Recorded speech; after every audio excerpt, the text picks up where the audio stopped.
زلزال. زلزال، ايه ده؟ ايه ده؟ انتوا حاسين بالزلزال يا جدعان؟ لا خلاص، بس كفايه تحوير كفايه تحوير، ضعت من الزلزال.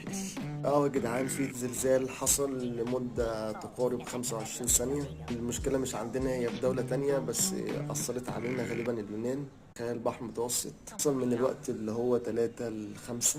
من النوم لقيت الدنيا كلها مقلوبة على الزلزال اللي في دماغك، مش صافيناس، لا سبب دولة تانية. طبعا كنت باكل رز مع الملايكة، بيصحوني في وقتها بيقولوا لي زلزال، افتكرت ان هما بيكوبسوا ولا حاجة. المهم الدنيا كلها اتكلمت عن الزلزال، ربنا يسترها. احنا ندعي ان ربنا يغفر لنا ويرحمنا. غير لحاجة زي كده ان هي تكون عظة لينا، واللي احنا لو بنعمل حاجة خطأ نبطلها، واللي احنا نصحح من حياتنا، واللي احنا نشوف ايه الأحسن ونعمل اللي ربنا طالبه مننا. والدنيا فانية. شكرا.